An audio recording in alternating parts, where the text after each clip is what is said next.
Jim Rowan, how you going? We're going to do a strong catch-up. New Japan Strong. Because I haven't learned my lesson. No one cared about last week's Current Stuff podcast. But I feel like it might be... well, it definitely is time for a strong catch-up. But it actually might be timely given we have...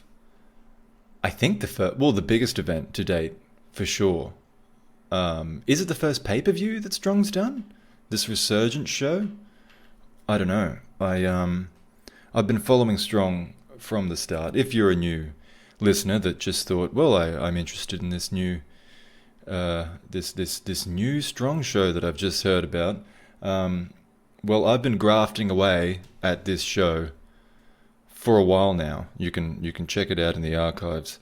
It started off pretty simply, pretty basic stuff, but it is coming together now as a proper show with some real prizes to fight for. And yeah, I think, is this going to be the first show with a crowd, with an audience? I think it might be. So that's certainly something to look forward to, because these Strong shows can kind of be a bit dry without the audience. Although, again, I don't want to start off too negative. We have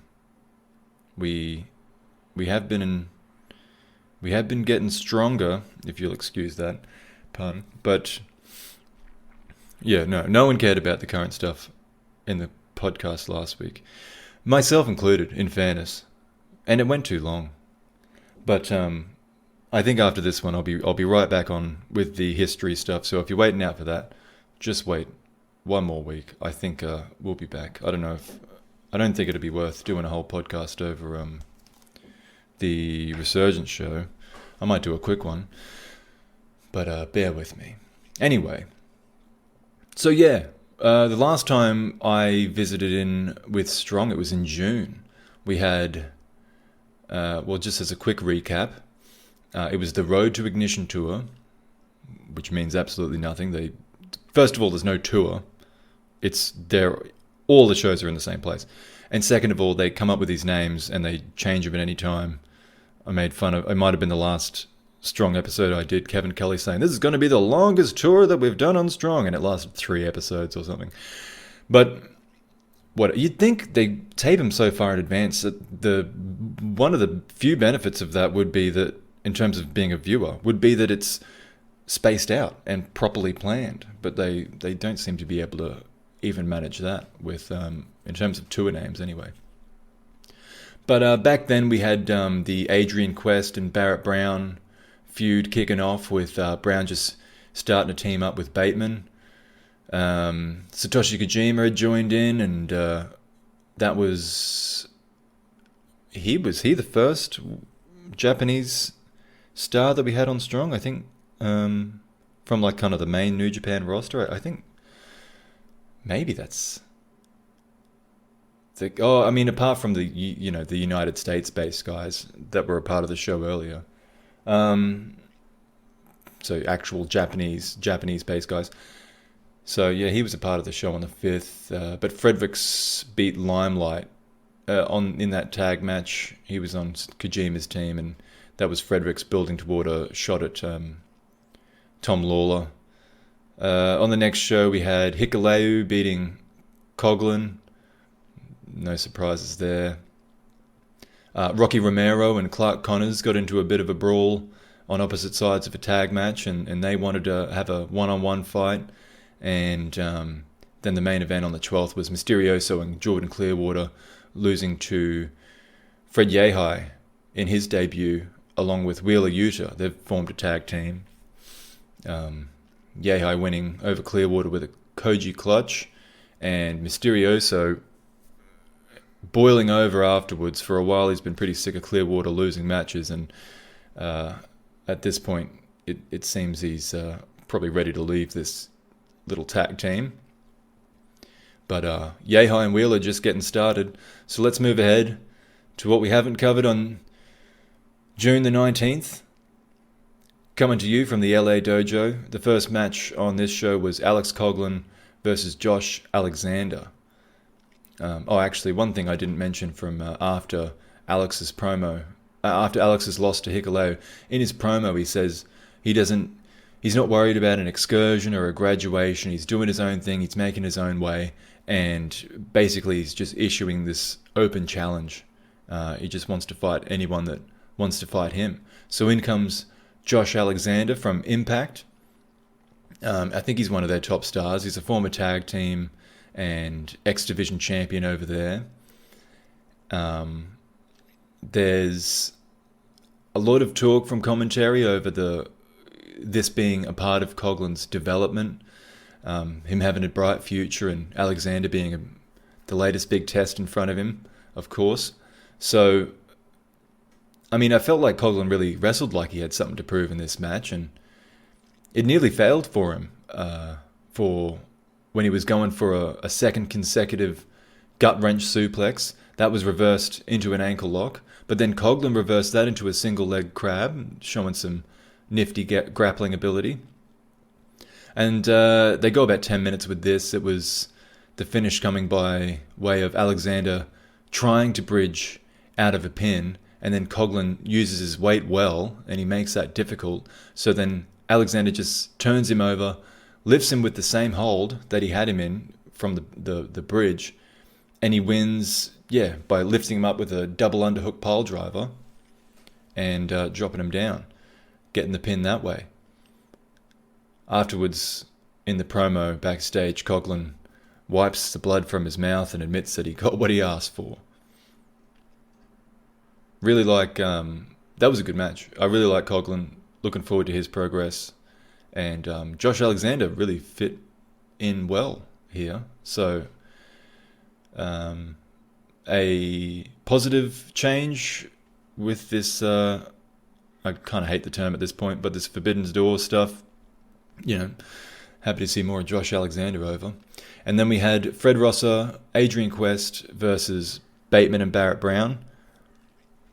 This might have been the first, I think this is the first tag match we've seen Bateman and Brown team up in. So they've just joined together as a evil force. And Brown's kind of taken on some of the mannerisms from Bateman. But, I mean, it is an interesting pairing, because they've got, I suppose they possess strengths in different places. Because Brown's a better wrestler. He's more intense. He's got, and he does have conviction in his promos, but he lacks character. And that's what Bateman has in spades. He's got the character down, and he is a good promo. And the showmanship, I guess I would say, the creativity that Bateman has, that's definitely all lacking from Brown. But Brown kind of has those,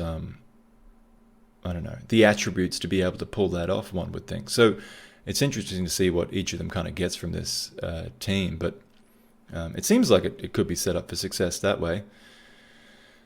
Actually, another thing to point out would be that Bateman's also interesting in the ring. Like, he's not as good a wrestler, like he's not solid as a technical wrestler the way Brown is. But what he does do is more memorable. Brown can have kind of a really good normal match, whereas Bateman might not be able to have the same kind of good match, but you might remember more of the spots from it because it's more character driven. I feel like I'm rambling now, but I think they could. I don't know how much Bateman's going to be able to take from Brown, but I feel like if any of Bateman can rub off on Brown, it would really improve what Brown brings to the roster, and might push him up to the next level. Not that I think he should have Bateman's character, but just some kind of a bit more character and personality to what he does. Anyway, so this match, Brown doesn't give Quest much time to get started at the beginning. He rushes in, and they're going at it pretty aggressively. Obviously, the other guy's tagging at some point, but they come back at the end. It's Quest and Brown. Quest is about to take advantage. Bateman blind tags in. Quest DDTs Brown, then goes to the top rope, where Bateman enters, pulls him down into a tombstone pile driver, and then pins him for the win. So, I mean, if you remember the beginnings of the Brown and Quest feud, it was Brown being irate at Quest for blind tagging in. But in fairness, that was when Brown also had the advantage in that match. In this case, it was the opposite. Brown was about to be finished, but Bateman had smartly blind tagged in so that, Quest didn't know that he had, and he was able to take advantage of Quest being distracted. And it was Bateman that got the pin, but Brown was all smiles after the match. He got the win. He didn't have the win stolen from him by his partner or anything. So it's just, I guess it's interesting that they played off that last result, or the beginnings of this feud for this one, and suddenly, Brown's fine with it now. So Ross is not satisfied with the result, though, of course, so he attacks Bateman, but Bateman's able to escape. Brown says after the match that he showed the entire promotion that they're a force to be reckoned with. Bateman calls out Rossa, so there might be something else going on there. Quest says Brown is running from him. And then, Rossa says what he usually says, block the hate. They announced that in 3 weeks, Tag Team Turbulence is going to begin. It's a tag team tournament that will include Doc Gallows and Carl Anderson, also over from Impact. But the main event on this one, JR Kratos versus Satoshi Kojima. And in this one, Kratos plays the big man well. He no-sells some stuff, but eventually he takes the lariat. Down he goes. Kojima gets the win. He apologizes afterwards that he has to speak Japanese, but he says that he's won championships all over, but now he wants the Strong title. So another contender for Lawler. We talked about Fredericks before. Kojima wants to be put in that line as well. On to the 26th of June, we had, on this episode of Strong, the DKC and Kevin Knight versus Fred Yehai and Wheeler Yuta. Kozlov, by the way, we haven't mentioned him on this episode yet, refuses to pronounce Yehai correctly, opting for Yee-Hi instead, because his gimmick seems to be that he's bad at his job, which of course is, I mean, I get it. It's better that that's your gimmick rather than accepting that as a reality, but anyway, he's going to stick to that. He will continue to call him Yee-Hi. Wheeler makes Knight look like $1 million in this match before beating him with the pin. Kevin Knight's another one of these. I mean, him and Coughlin coming up on the United States side. Really looking forward to what happens with these guys. They got a lot. Good look. They're super athletic. I don't know. They pick them well, New Japan, in terms of who they recruit. Looking forward to more from Kevin Knight. Of course, DKC's joined the Shibata's crew as well. He's already pretty good, but I don't know. I guess maybe DKC's pretty young, and that's why he decided to join the dojo, or maybe he just really wants to cement himself as a New Japan guy. He's got real high New Japan aspirations, so he's willing to start at the bottom. I don't know, but that's kind of a cool story. Actually, you know what? I'm curious. How old is the DKC? Let's see here. He should have his date of birth here. It does. Oh, well, he's only started in 2018, so he's young in terms of the business. Is it on his New Japan profile? Nope. How old is this guy? Okay, maybe it's on this one. Let's try the third. profile that I'm looking up. Facts and stats? What's his bloody date of birth? Why is this so hard to find? Let's put it in. The DKC age. 27. No. It came up with Donkey Kong Country. Donkey Kong Country, everybody, the Super Nintendo game. Good game. Enjoyed that one. 27 years old it is. The DKC, though, I don't know. Let's try one more time. Wrestler. Is he not got a wiki?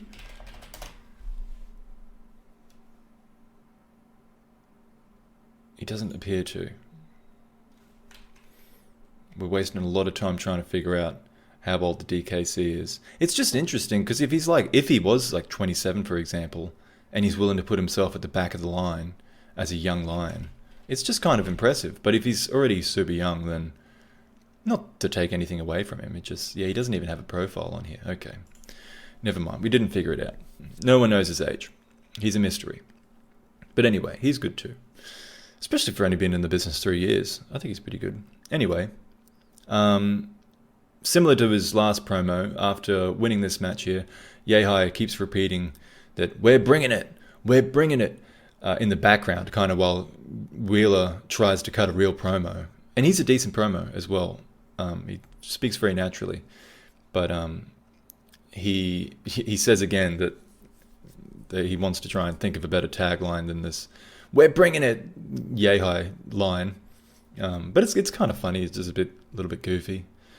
And then DKC says seems to be encouraged by their performance, but Knight says he's sick of losing.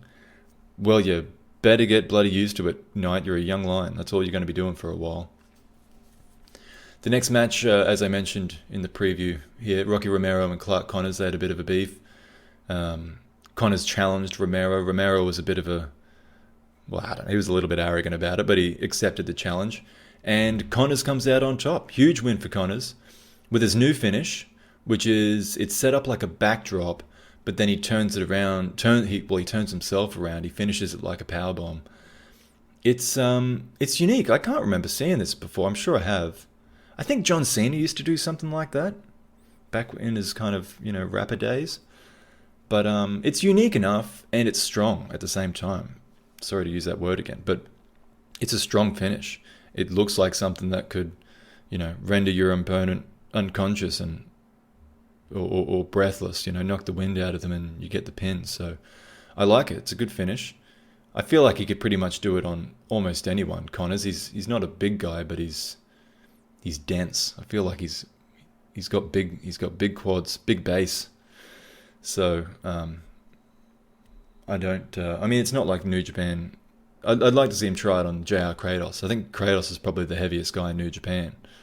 So if he can do it on Kratos, he can do it on just about anyone in New Japan. But backstage, Connors kind of hypes himself up. He's a decent promo too. He warns the whole junior division, so he's happy to stay there anyway. Doesn't have to worry about Kratos in the junior division.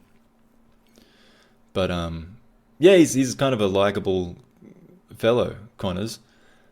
Nothing necessarily special about the promo, but Rocky comes in. He's angry at the Black Tiger mask because he's been carrying that around in his matches lately, and he kind of blames it for the loss. But he says that he respects Connors, though it's almost like he says it almost in a dismissive way, bringing up how Connors only recently graduated as a young boy, so he's like he respects him, but he's also just kind of disappointed that he shouldn't have lost this match. Anyway, our main event on this show, the 26th of June, was for the New Japan Strong Openweight Championship. Tom Lawler defending against Carl Fredericks, who's taken out a couple of his Team Filthy teammates lately. JL Kratos comes out with the champion.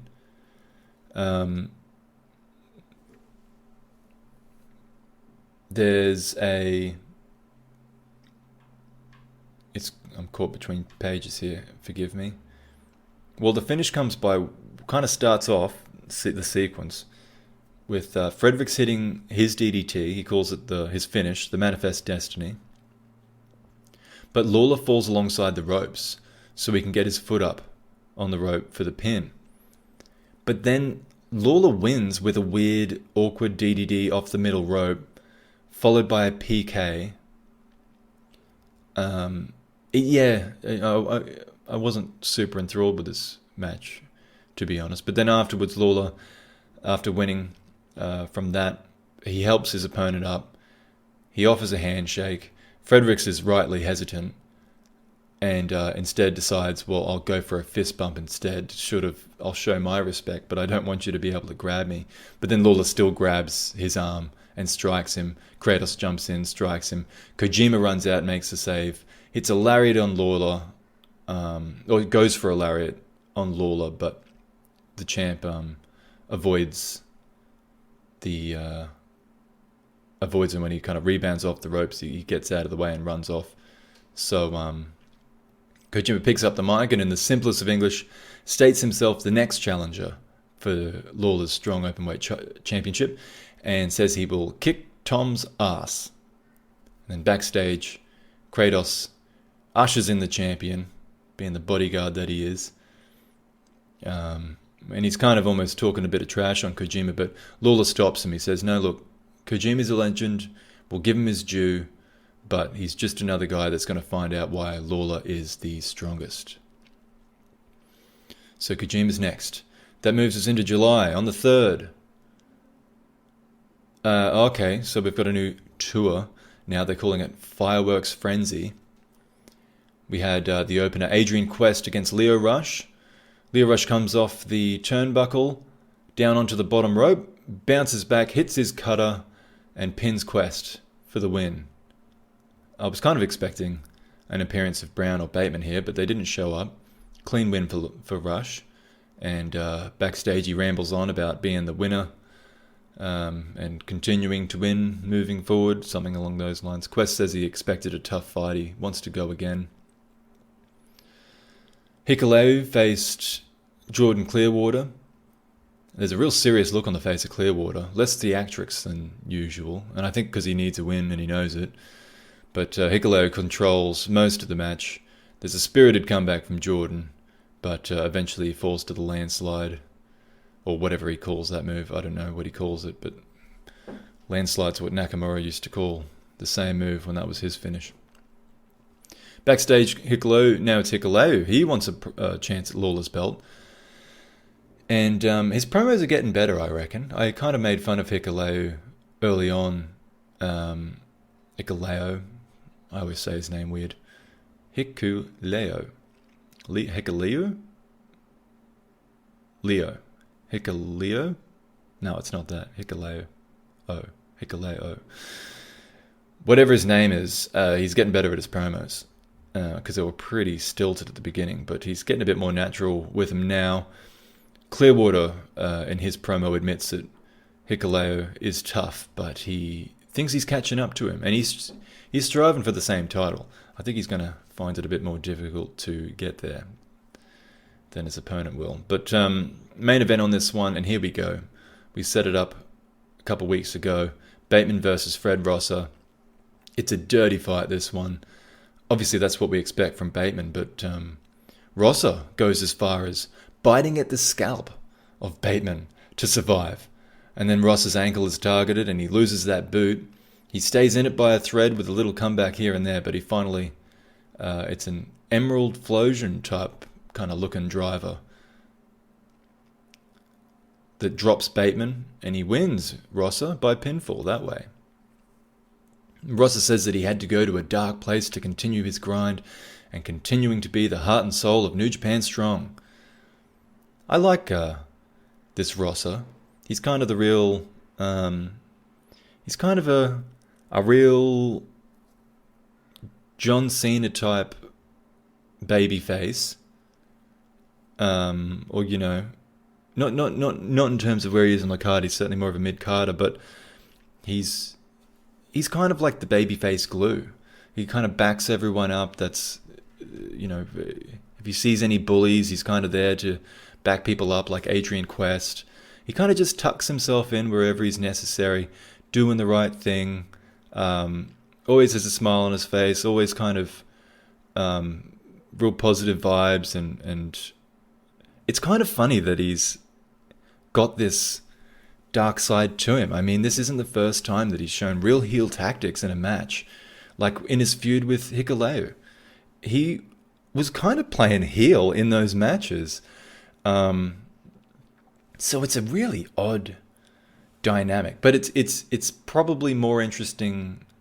I mean, it doesn't quite make sense yet, but it's more interesting this way, that in his promos and almost everything that he does, you back him like, yeah, he's a good dude. He's doing what's right. You know, I don't want to see the title on him necessarily, but he's not even talking about the title, really. He just wants to kind of, like he says here, be the heart and soul of New Japan. Just do the right thing by everyone, keep things trending in the right direction, keep working hard, Mr. No Days Off. But then, yeah, he has a match and he's biting people's scalps. Pretty interesting. Anyway, and this was the main event, yeah. Bateman says he praises Ross's toughness, but he's upset to be the loser once again. So he even kind of gets props from Bateman for how he claws his way to victory. That was on the 3rd. Moving on to the 10th. Oh, by the way, it's a different date if you're in the United States. This will be on the 9th. It's just, it airs on Saturday for me. So if that's confusing you, that's why. On the 10th, New Japan Strong, talking to these bloody tours. Now it's Tag Team Turbulence. So the Fireworks Frenzy lasted all of 1 week. And now we're doing Tag Team Turbulence. So the opener was the DKC versus Barrett Brown. And you would think here, it's a young boy versus, well, I mean, you're not necessarily one of the most successful roster members, but an established roster member in Barrett Brown. But Brown still needs to hold on to the tights during a schoolboy pin to keep DKC down. But he comes away with the victory. He says afterwards, Brown, that he respects the dojo guys. He's got a devil in his ear called Bateman, leading him to victories. He calls out Quest again, so he's not done with him. And then DKC says he noticed the transgression, but that led to his loss, obviously, holding the tights. But so he wants to run that match back. We had in the middle match Alex Coughlin versus this time PJ Black. So a very different match from his last one against Josh Alexander. Coughlin does some cool stuff in this one. He's got some cool deadlift. He's got a really good. He's got a fall away. Well, usually it'd be a fall away slam, but it's a suplex really, because he bridges with it into a pin. I like that one. He's got some really cool moves like that. A lot of deadlift stuff, and yeah, really strong dude is Coughlin. But Black and his flips come out on top, more so his experience, probably. It's some dumb behind-the-back driver kind of thing that he does to finish Coughlin, but either way, he wins. He's apparently been out of the ring for 6 months. He's happy to be back. And he kind of makes it sound like it just shows how good he is that he's able to come back and win a match after being out 6 months. But he also kind of frames that as a compliment of Coughlin. Coughlin says his open challenge remains open. And Black also had said that... I got that mixed around. It was Coughlin that said he knows Black's been out, so it shows how good he is, that he's able to come back and win here, but his open challenge remains no matter what. He says, whether I'm injured, rain, hail, or shine, whatever, he's going to keep having these matches. But Black does praise Coughlin. He says he was pushed to his limits, and he's been keeping an eye on Coughlin. So he does give him a bit of a G up there. The main event was Rocky Romero versus Josh Alexander, the aforementioned. And this was a really good match, because Rocky Romero can hang in that kind of shooty style type of match that Alexander likes as well. So some really cool moves in this one. The finish is the same. The double underhook pile driver by Alexander. So that keeps Rocky in the losers column.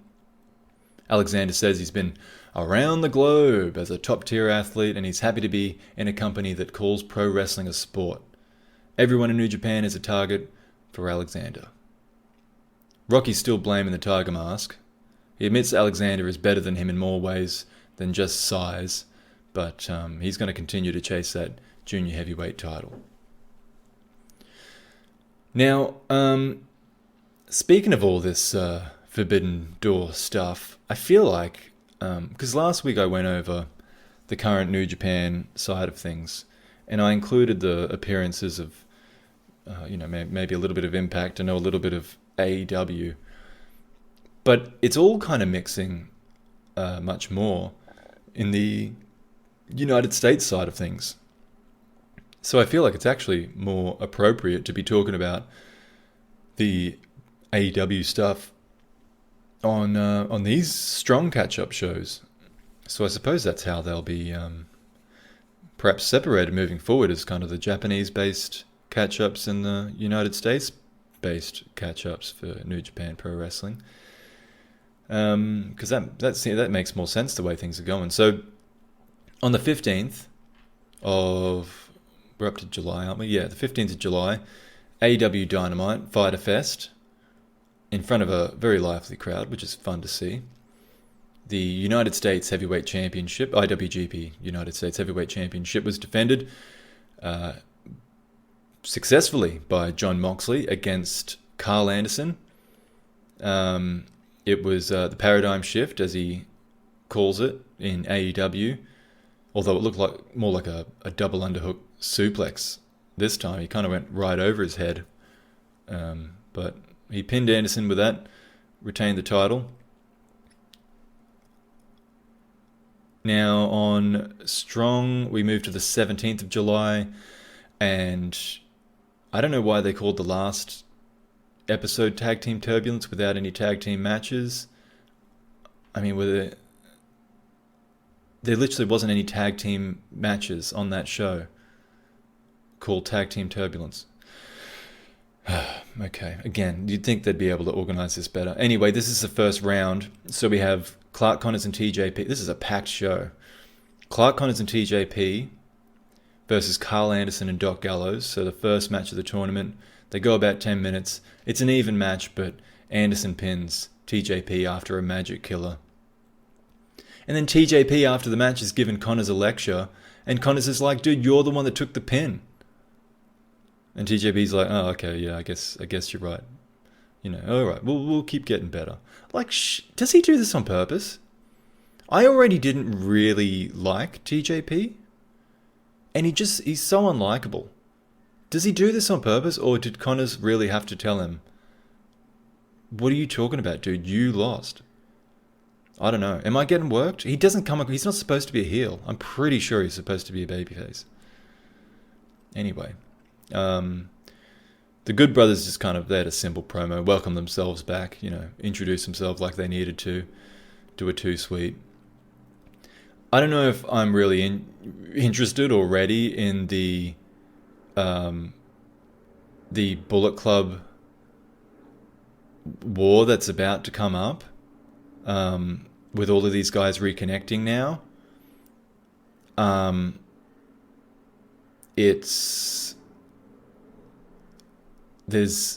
guess if they were all to join up, I mean, you've kind of got like a whole generation of Bullet Club guys that have since left, now kind of available to be Bullet Club again, and then you've got the whole new current generation of Bullet Club guys. I mean, if they were all to join up, that is now kind of Oh, gee. I'm actually interested to go through and think about that. Like, just at the top, Evil, Jay White, Kenta, Kenny Omega, you got the Bucks, you got the Carl Anderson, the Anderson and Gallows, your juniors, Ishimori, as well, and ELP, your pinfall takers, Yujiro. I mean, if you put everyone together and your managers, Gato and Jado and Togo, if you put all of them together, like, that is definitely a really strong base to start a promotion. Of course, Bullet Club's kind of loosely based off NWO, and NWO was based off of the UWFI invasion of New Japan, which was this idea. Well, actually, we don't need to really worry about that. Just going to NWO was this idea that NWO was going to take over WCW and be their own promotion. I mean, really, if you join everyone up in Bullet Club, or that can be associated with Bullet Club at the moment, across all these brands, you have yourself imagine if that was the Strong roster. That's a lot better than the roster they have now. They've got a bunch of top guys, and I understand if they're supposedly in the same group, they wouldn't be fighting each other. But just if you forget they're in the same group, and if they were just to start their own promotion, I mean, Jay White versus Kenny Omega. I mean, Evil, if he stopped with some of his BS, he's, a good, tough guy to have up there. Kent is great, Star. There's some proper talent draws. I mean, Cody as well, he's not really a part of... I mean, he was the worst part of Bullet Club back when they were doing that Civil War BS. But, another tag team. You've got almost like a better tag team division than New Japan currently has. You've got the Gorillas there, you've got the Good Brothers, you've got the Bucks, Ishimori LP. It's... I'm trepidatious in hoping for this to all come together. I'm trepidatious in it being a civil war again. But it is kind of interesting to see where this all goes, because they are all kind of pretending that they're Bullet Club together in a way. And they are teasing this stuff. Like when... Have I got to that yet? Has that happened in the past? No, I haven't got to it yet. I'll come back to this. I'll come back to this thought. I'm getting too off track. That was the opener. Carl Anderson and Doc Gallows advanced to the next round of the Tag Team Turbulence Tournament. Our middle match was Nagata and Narita teaming up against Fred Yehai and Wheeler Yuta. Narita has some really, really pretty suplexes. Him and Coughlin are really fun to watch in that sense. There's a bridging belly to belly that wins the match via pinfall over Yuta. So it's the Japanese team that advances here, Nagata and Narita. Afterwards, Yuji says Narita has done well while he's been away, and he tells him to be even stronger when he returns to Japan. Narita says he owes it to Nagata, to Shibata, to New Japan, in general, that he's going to be the future of New Japan. So he's putting a lot of pressure on himself. But he is looking good. And then Fred and Wheeler, they didn't win, but that doesn't mean they didn't bring it. Bring it. Bringing it. He keeps saying bringing it. It's kind of funny. I already liked Yehai. I've seen some of his stuff before he came to Strong. And Wheeler as well. They're strong additions. Oh, again, Strong. I feel like a dork saying Strong all the time, like it's a pun. But they're very capable additions to the Strong roster. There's 4 matches on this show, though. They got all the first round matches out of the way. So Kevin Knight and DKC, they took on Jarrell Nelson and Royce Isaacs, or Royce Isaacs, if he has any Brazilian heritage. Isaacs lands a DVD, Death Valley Driver on Knight. And then, but it was onto the raised knees of Nelson. So, a tag team move that allows them to pick up the win, the West Coast Wrecking Crew. But I didn't like the promo afterwards. They really kind of hyped up Nelson and Isaacs, and it was kind of just fake talk, and I just thought they didn't come off very well. And then the main event, Brody King and Chris Dickinson, Violence Unlimited, tag team from Ring of Honor, or at least part of the same crew in Ring of Honor, joining here together to take on JR Kratos and Danny Limelight, which of course is a bit of a grudge match against Team Filthy. So Brody leaps through the ropes to the outside on Kratos, which is a lot of meat, flying at a lot of meat.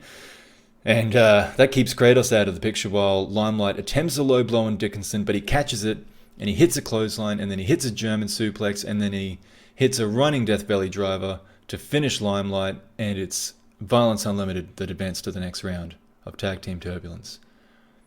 The promo from Dickinson, he says, of course, that they want to win the tournament. Brody was happy to get revenge over Team Filthy. Kratos comes in and kind of just beats up some security guard off camera in a rage.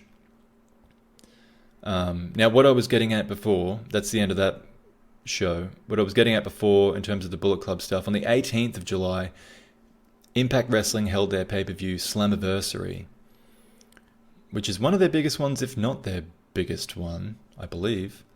On this show, the Good Brothers defended the Impact...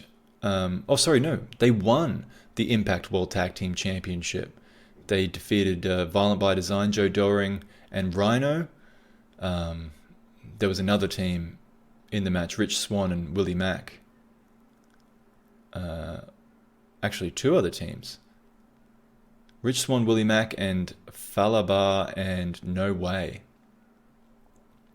So it was a 4-way tag team match. And the Good Brothers come out on top. They win the Impact World Tag Team Championship.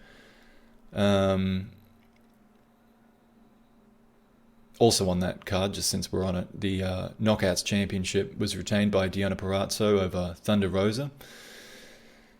But the main reason for bringing this one up, there was a no disqualification match for the Impact World Championship. Kenny Omega is the champion. He defended against Sami Callihan. Callihan calling himself the Draw, which is hilarious. I don't know what money he's drawing. But his entrance theme also says Reality of Lost, which is at least, I mean, that's clearly true, at least. And then, but I mean, the fans do like him. Kenny's definitely the outsider and the heel in this scenario, but he's also definitely the star. I don't know who Callihan thinks he is, frankly. I know he's a big indie favorite. I've never thought of, I think I've made it clear, I've never thought that much of him. He's a very good wrestler, and I get that he likes the deathmatch stuff and whatever. I don't know. I think he's at the level that I think he's hit his ceiling. I'll put it that way. Don't know how much of a draw that makes him. I guess on a small scale he is. But yeah, this is a hardcore match. Oh, well, it's a no disqualification match, but I mean, they're using like a fork. They're both bleeding early. There's thumbtacks. The finish of the match is Kenny picking up a bunch of thumbtacks and holding Callahan's nose so he has to open his mouth. He feeds all the thumbtacks into his mouth and then hits a V trigger, into his jaw. So that is a creative finish. It's pretty gruesome, but I mean, that is pretty cool. And then he hits the one-winged angel onto the pile of thumbtacks. So Callahan took a beating, but is unsuccessful in his challenge. And then the new Impact Tag Team Champions, the Good Brothers, come out to celebrate with Omega, and they're all too sweeting in the ring. But just as they're about to connect with the too sweet, the lights go out, and the Bullet Club theme begins to play at first, but then it's interrupted by the theme of the true current Bullet Club leader, Jay White. And this was an awesome moment. Unfortunately, there was about 14 people in attendance, so it wasn't much of a pop. But Addy comes in kind of street clothes. He's got this Never Openweight Championship. He enters the ring. Gallows and Anderson are happy to see him, but Omega and Callis are hesitant. The Good Brothers throw up to Too Sweet. Callis kind of follows along, probably out of fear more than anything else, just wanting everyone to get along. Omega waits, though. And before there's kind of a resolution to this standoff, we just see that there's some people running out, and then the show goes off the air. So we don't even see who ran out, and some people were calling this a botch or whatever, but the idea, I think, was, you want to check out the next episode to see what happened. Apparently it was Finn Juice that ran out, which makes sense given Finlay is the next challenger for Finlay, for White's Openweight Championship. But Yeah, I mean, that's what I was about to get at before when I was talking Bullet Club. So here's all these Bullet Club guys. They're teasing that this alliance between them all is possible. It's either that or there might be some kind of a civil war. We don't know. Okay. Speaking of this Forbidden Door stuff, though, there was on the 22nd, before the next Strong show, there was Dynamite. Actually, I think I might have got that date wrong. So Dynamite for me is on a Thursday, the 22nd of July. No, that's right. I've got the Strong date wrong. It wasn't the 23rd, it was the 24th. I'll change that here. Anyway, it was a Texas death match on AEW. They're calling this one Fighter Fest. It was just a Dynamite episode, but, you know, Fighter Fest special episode in Dallas, Texas. Texas death match for the IWGP United States Championship. Jon Moxley defending against Lance Archer. This is the main event of the show as well. I noticed that Moxley came out first for the last time he defended the championship, which is odd. I mean, usually, you know, the champion comes out second. He comes out first here again. Not sure why. But he's got a Moxley versus Guile Street Fighter shirt that apparently is limited edition, so get all the dorks to have some FOMO and go buy it. Archer's in his hometown. I mean, he doesn't receive any kind of major reaction, but the idea is that he's supposed to be not necessarily the babyface, but, you know, that it's meant to be a hot match because Moxley's a star and Archer's a hometown boy. But anyway, they start off with kendo sticks, but they actually don't make too much use of them first, but they've got plenty of other toys to work with. They both get busted open early. Moxley's choke slammed onto the backs of two standing chairs. That looked pretty painful. And then he's choke slammed off the apron through two tables that are covered in barbed wire.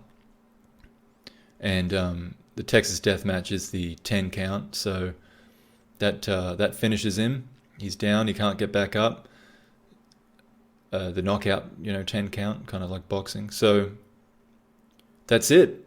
Moxley loses, Archer wins the IWGP Heavyweight Championship. Sorry, United States Heavyweight Championship. He was the last one to be champion as well. Moxley was he beat him at the Tokyo Dome back in, I want to say, it was 2020. And then, has reigned ever since, not having that many matches. But, now Archer's champion again. And his challenger makes himself known straight away. It's Hikuleo, of all people. Comes down to confront Archer. He's significantly taller than Archer as well, which, I mean, goes to show how freaking big Hikuleo is. But he's got his Bullet Club shirt on. He comes out to his, the old Gorillaz music that he uses on Strong, which is an awesome theme.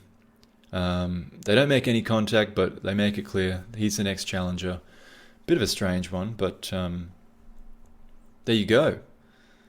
I don't know how many AEW fans knew who the hell he was, but I guess it doesn't matter when you're that big and you got a Bullet Club shirt on.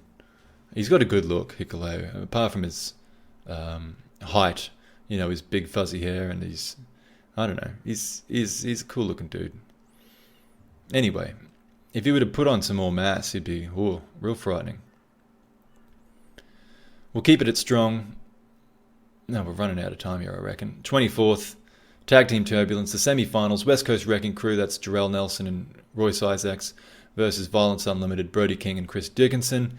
Brody hits a black hole slam and then a short lariat to finish Nelson and see Violence Unlimited advance to the final of the tournament. Dickinson admits that he trains with Isaacs and that his partner are legit, or he and his partner are legit, kind of putting him over. But now he's confident that his team's going to win the tournament no matter what. Then Isaacs comes in, and this is a way better promo than the last one that he cut. It's way more natural. he just speaks honestly about the loss and that they'll be back better. Nelson, he doesn't seem as confident speaking, but again, he's just kind of natural. It's much better. I like this promo a lot more. It really kind of turned me around on Isaacs in particular. He's a good promo when he's just talking normally. That last promo he cut was terrible. And then the other semi-final was Ren Narita and Yuji Nagata versus the Good Brothers. Narita kicks out of a gun stun by Anderson, but then Gallows, he's taking care of Nagata on the outside, so he enters to help finish Narita with the Magic Killer, and that keeps him down, so the Good Brothers advance to the final as well. Gallows takes over the promo in this one, and it's a bit of an old school breathless rant, which is a bit gimmicky, but I thought it was delivered really well. I liked this promo from Gallows. It's all kind of just directed at their opponents, Violence Unlimited, how that's a dumb name to have chosen, that's what they can bring to the final, and they're confident that they'll pick up the win, Gallows and Anderson. And then Nagata comes in. He remembers the Good Brothers. He hasn't fought them in a while, but they're as powerful as ever. He says that he intentionally left Narita in there a bit extra just to test him, and he thinks that he's passed the test somewhat. He thinks that the future is in Narita's hands, the future of New Japan. So mighty praise from Nagata, who I imagine is probably going to head back to Japan now. The main event on this show was the Strong Openweight Challenge, Kojima's challenge at Tom Lawler. So, Kojima's, he's probably moving the best of the New Japan dad squad, but that only says so much. It's still a decent match. It's just laboured at times. And Kojima gets plenty of offense in along the way. Too much for Kratos, it seems, because he trips Kojima as he was rebounding for a lariat on Lawler, and that distraction allows Lawler to take quick advantage, rear naked choke, rather than tap. Kojima naps. The referee calls it off right there, though, and awards victory to the champion. Kozlov really stupidly pretends that he didn't see any wrongdoing, as usual dopey, hokey way, like he's blind. Although, the same way Kelly does with Yano, but Yano matches are meant to be stupid and dopey. This is meant to be the top title on this show. I think that's the line I would draw in this case. Anyway, backstage. So, Lawler retains. Kratos bullies people backstage to get out of the champion's way. Which he's very good at, by the way, Kratos. I mean, he's very good at that kind of kiss-ass bodyguard gimmick that he seems to have. So Lawler wonders who is next after this odd collection of challenges that he's recently had. And in walks Leo Rush to make a challenge.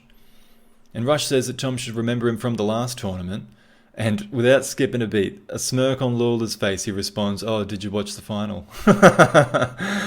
Oh, it's a great comeback. And then it gets a quick smile from Rush, who recovers quickly into kind of his prepared dialogue. He finishes by proposing the question of, you're going to meet me next. I want that challenge. But Lawler is a bit funny about it. He doesn't say anything. So to fill the silence, Rush is like, "I like your jean shorts, by the way, Tom." But Lawler he doesn't say anything. He puts Kratos between him and Rush. He still just doesn't give any response, and it's just kind of awkward.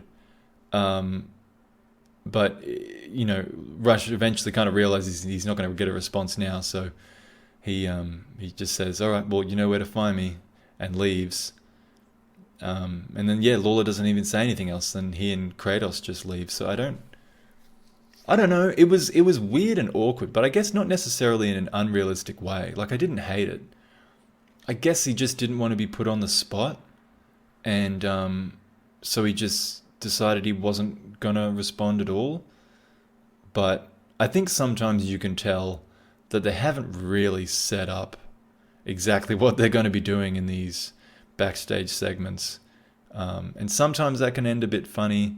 But you know what? I prefer this over it ending the same way it always does, with, either some kind of, no, you're not worth my time, or okay, let's do it, or you know what I mean? It's just, it's kind of interesting that it's a bit different, and while awkward, a bit more natural. I'd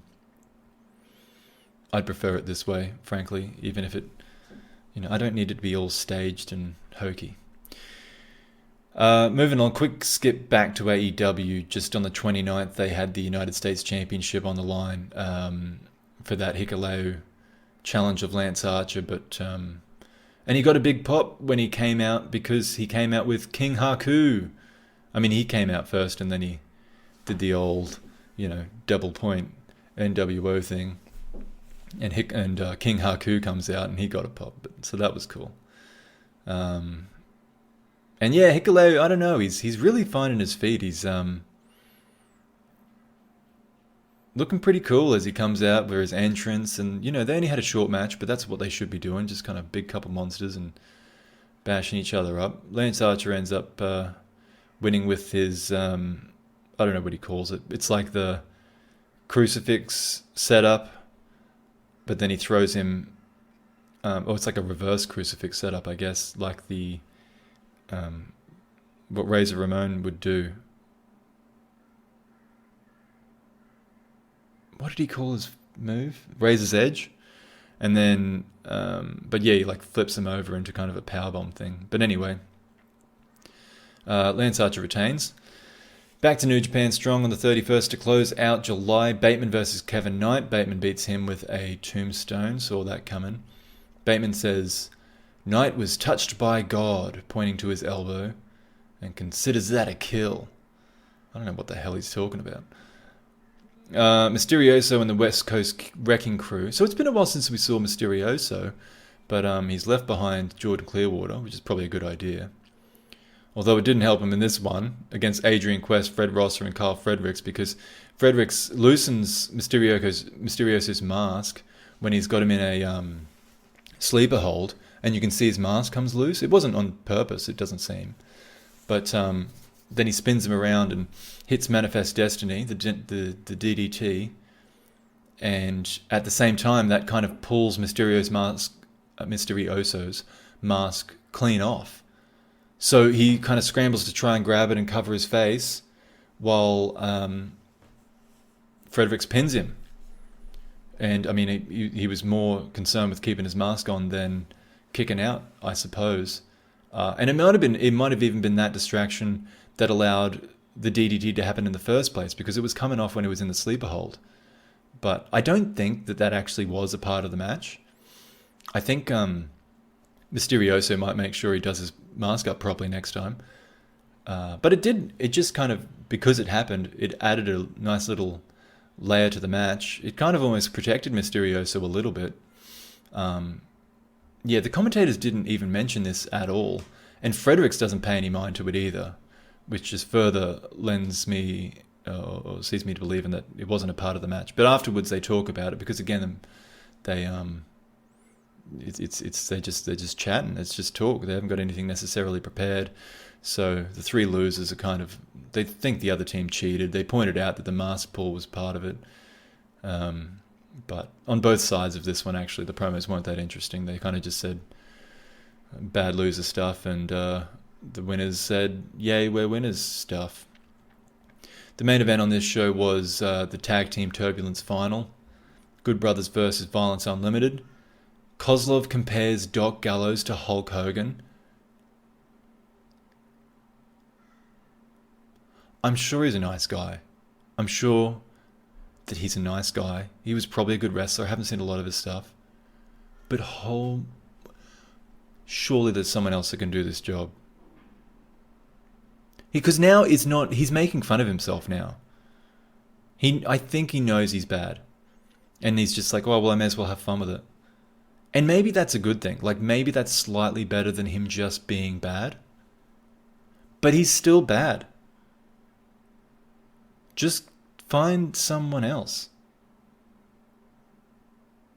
to do this, please. Anyway, okay. So this is a good match. Oh, geez, I'm going too long here, though. Well, so the finish was Anderson pins Dickinson after a magic killer. The Good Brothers win. The New Japan, the outsiders win here. They get these little miniature trophies, or at least they're miniature compared to normal New Japan trophies. But the Good Brothers are the Tag Team Turbulence Tournament winners. Anderson takes the mic. He says they'll be back in Japan soon to challenge for the IWGP Tag Team Championship,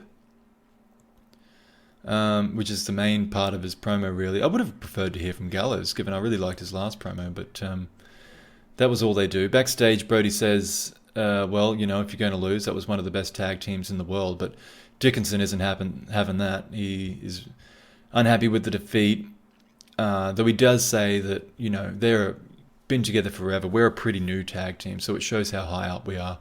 And he's saying that they want what Anderson wants. Like, they want to be in New Japan. They want to be challenging for those tag titles. He doesn't say that specifically, but he kind of makes that clear that he wants to be in amongst it in the New Japan main roster, which would be great. I'd love to see that. And then there's one more event here. If we move into August, this one was just yesterday. Alexander James versus Kevin Knight. This guy's over from WXW in Germany, James, but he's an American. He's kind of an average size. He looks in kind of average shape for a wrestler. He's rather bland outside of the cape he wears, but he's got some confidence. I mean, you've got to have some confidence when you're wearing a cape, I guess. He seems to be a heel. He wins by stacking up a powerbomb on Knight. The promos weren't out in time for me to chuck those in, but then we had Fred Rossa and Rocky Romero taking on Coughlin and Narita, which is a real fun team, Coughlin and Narita, although I'd really like to see them face each other. Coughlin throws Rocky around. There was one particular move. It was kind of like a running, spinning spine buster that Coughlin did on Romero that looked dangerous for a moment, like his head was tilted down, but it was okay. He landed fine. But then Rocky ends up submitting Coughlin with an armbar. And then the West Coast Wrecking Crew in the main event, that's Nelson and Isaacs. They took on Team Filthy's Limelight and Kratos. And I really liked this match. Really solid tag match. It was a great dynamic because both the West Coast Wrecking Crew guys, they're strong guys, athletic as well, but they're kind of mid-size guys. They're fun to watch, though. I like their matches, and then their opponents are similar to them, but kind of exist on opposite ends of the same spectrum. With Limelight being also very good and athletic, but obviously on the smaller end of things and a lot quicker and more high-flying moves. And then Kratos is at the other end of things. He's also athletic for how much bigger he is, but just so much more power to what he does, being as large as he is.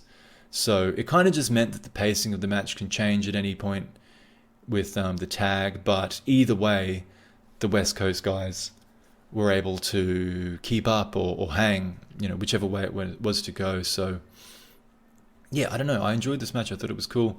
They have a double team move. The West Coast guys, it was a vertical suplex into a power bomb. So one of them picks up into the vertical suplex. I think it was Isaacs that managed to get Kratos up, and then the other one, getting an email, gets kind of finishes that move with a power bomb with a bit of extra gusto, but Kratos kicks out of that. So they go to the top turnbuckle. They try to get Kratos up on the top turnbuckle. Isaacs gets him in the position, once they have him up there, for a power bomb, and he's holding him up. His legs are shaking a bit, but he's holding up Kratos, waiting for Nelson to complete the move by coming off the top rope, but Limelight interferes and stops that from happening. Kratos counters the power bomb, and then soon thereafter, Limelight gets isolated in the ring. Nelson nearly finishes him with a huge elbow drop. It was a really cool elbow. It was very Macho Man-like. But then Kratos takes out Isaacs with a power slam, and then Limelight pins Nelson after a springboard DDT. They kind of just took back control right at the end there. Team Filthy take out this one. Really impressive performance by the West Coast Wrecking Crew. This, along with the last promo that they cut, really had me on side with the West Coast Wrecking Crew. Looking forward to what they did next. But when they all square off after the match, Lawler runs in and he gets between them, and he's telling Limelight and he's telling Limelight and Kratos, we've got some spots open. And he turns to the West Coast Wrecking Crew and offers them a handshake. He's like, hey, you want to join Team Filthy? And they accept the handshake. It appears they've joined Team Filthy. They all Lawler gets between the two West Coast guys and raise their hands. The current Team Filthy guys get on the end. They all raise their hands. And that's it. We got a new Team Filthy. So it's kind of funny that just as they won me over, now they're going to go heel. But we'll see where it goes. Okay, so that's the latest. It's now just the preview, I guess, of next week's Resurgence. So this is going to be held at the Torch at LA Coliseum in California. The opener will be Carl Fredericks versus Alex Coughlin. And I mean, I can't see anything other than a Fredericks win there, but could be a good match. And the next one, Fred Rossa, Rocky Romero, Wheeler Yuta versus Clark Connors, Ren Narita, and TJP. Which, I mean, I think they're all baby faces, really. And I mean, that could probably be just on a regular Strong episode. There was that little bit of beef between Romero and Connors, which they might come back to. But other than that, it's kind of just throwing people in there. I mean, Clark Connors and TJP are a tag team, I suppose, of a sort. Will Yuta is usually with Fred Yehai, so I don't know what happened there. Ross is kind of, again, just a plug-in babyface guy. Romero, whatever. I don't know. It's just a match, but it could be all right. Then we have Tomohiro Ishii coming over to take on Moose. So, I don't know too much about Moose. I know he's a big guy, that he's a former NFL player.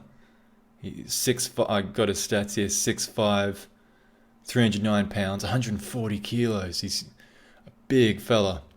And I know he took on Kenny Omega for the Impact World title, a losing effort, of course, not too long ago. But, so yeah, Moose is one of the top Impact guys. And Ishii, of course. I mean, he's a reigning Never Six-Man champion. Record-breaking reigning six-man champion with Yoshi and Goto. Always capable of a good match. His last singles match was a loss to Evil, but you know what? This should be really good. I mean, Moose, I don't know how good he is, but this is set up for him. This could be the best match he's ever had against Ishii. I hope the language barrier doesn't hurt him too much. This could have Moose coming off looking like a star. I think I'd see Moose going over here just because Ishii doesn't need it. He's Teflon. You know, he can lose every match and everyone still wants to see him wrestle because he's so good. But I think he can really put Moose over and make him into a guy that, with this Forbidden Door stuff, New Japan would love to use him, I'm sure. If they can build him up and make him special.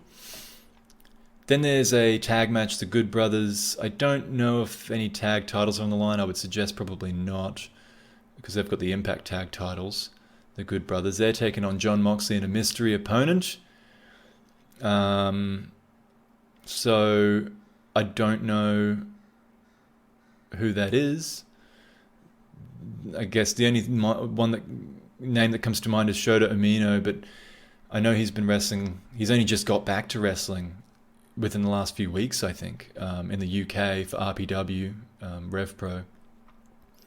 So, because he's been out a long time due to COVID, or at least due to COVID. I don't know if he had any other issues, but I don't know. That doesn't seem likely to work UK to US, I don't think. I think they'd probably go with someone who's based in the US. So yeah, cool little surprise there, I suppose. And then the co-main, which is interesting. It's the IWGP United States Heavyweight Championship first, below the Never Openweight title. So Lance Archer's going to defend against Hiroshi Tanahashi. I'll try and set this match up a bit. So we've got Tanahashi. He beat Great-O-Khan at the Dome, and then he had a classic Never Openweight Championship match against Shingo at the end of January to take that title off him. And then he defended that title by defeating O-Khan once again in February. And so he entered the New Japan Cup in March into the second round as a champion. Jay White beat him. From there, he kind of just... that set up his openweight championship match against Jay White, and then that's when Jay White took the openweight title from him. Since then, he kind of just hung around for a couple months there, but after defeating Kenta in a singles match on the 24th of July, he then, because Kota Ibushi was out sick, he said, hey, if you need me to fill in for the World Championship match against Shingo, I'm ready to go. So we ended up having another match with Shingo and lost in his challenge for the world title. But here he is now. He appeared on AEW last week, says, I like the look of that United States title, I'm going to come get it. So him against Lance Archer.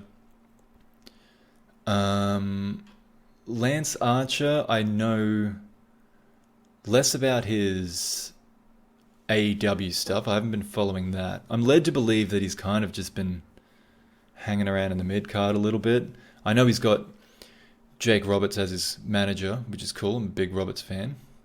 But, in terms of... I touched on this before. He won He's formerly the United States champion. Back in 2019, he beat Juice Robinson in a no disqualification match when Moxley had to vacate the title because he couldn't defend when there was a typhoon in Japan, so he couldn't get a flight over to defend. So they had Archer go against Juice Robinson. I believe it was supposed to be Moxley versus Juice.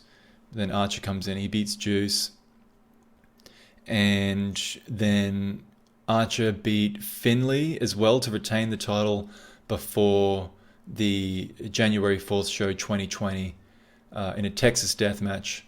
He lost to Moxley, and that's of course right before the pandemic started, so Moxley held onto the title a long time without defending it, but then as things started to come back, he's defended 5 times before losing to Archer again.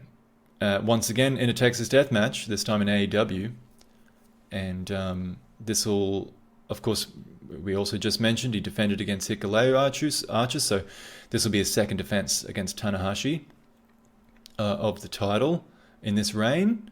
And then the main event on this show, Resurgence, Never Openweight Championship, Jay White versus Finlay. These two have a bunch of history. They started in New Japan just within a few months of each other. They were tagging together a little bit as kind of young lions together. They worked in the UK together for a while. When they first faced each other, Finlay beat White because he was a few months ahead of White. But they've had a bunch of matches since, and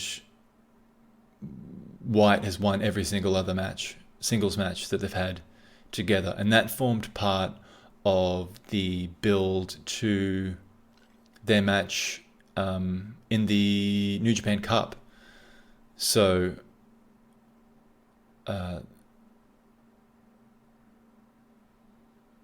that one came in the quarterfinals.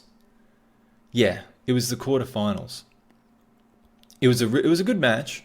It just was the finish kind of came out of nowhere for me because it's called the Prima Nocta, I think. Finlay's Spike Dudley looking finish. It's just kind of a jobber finish. And so it was kind of weird to me that pinned Jay White, but they certainly sold it. It was a surprise, and maybe that Jay White just wasn't ready for it.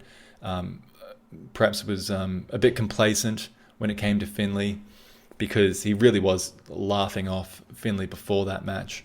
But yeah, David Finlay, big surprise upset, advanced to the semifinals of the New Japan Cup back in March. And yeah, after that match, White was just speechless and confused, and then just begins laughing and is like, oh my God, I actually lost to David Finlay, which is something he's just great at, that kind of being an arrogant jerk that way. So that's his second loss to Finlay. He by his count, the record's 12-2. So he was calling it the New Japan Cup. It's no longer that. So that put White on a different course, which, as we mentioned before, led him to the Never Openweight Championship. Because, of course, he got that win in the second round over Tanahashi, so he earned that championship shot, and he ended up beating Tanahashi.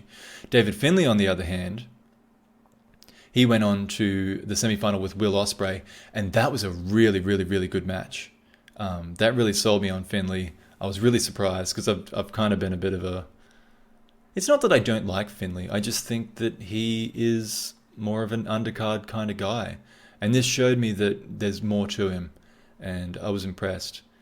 A really good match here with Ospreay. I mean, again, it's with Ospreay, but still, he's got to keep up. Not everyone has a good match with Ospreay. Not this good either.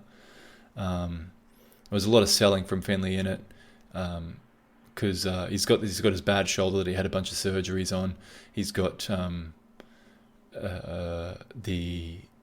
there's something to do with his boot in this match. Like, he hurts his ankle and then his boot comes off, and that was part of the finish. But yeah, I remember this being a good match. If you want something to warm you up for the main event of Resurgence, go back and watch, well, certainly Jay White versus Finlay in the New Japan Cup, but also Will Ospreay versus David Finlay, because if you're not sold on David Finlay, this should sell you on him. Really, really good match. And then, yeah, it was the following month in April that Jay White took the Never Openweight Championship from Tanahashi. And then after that match, called out David Finlay for beating him in the New Japan Cup.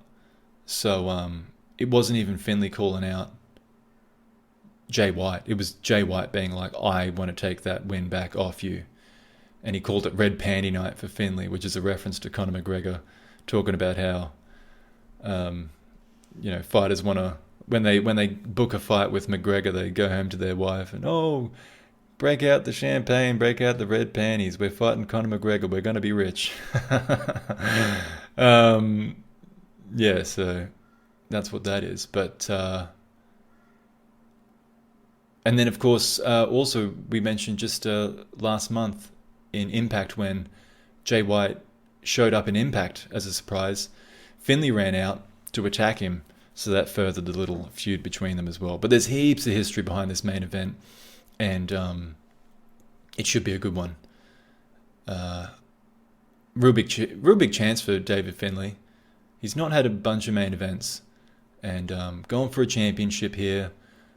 People have seen what he can do now, so it's there's a bit of expectation on him here, and especially to be headlining over Tanahashi.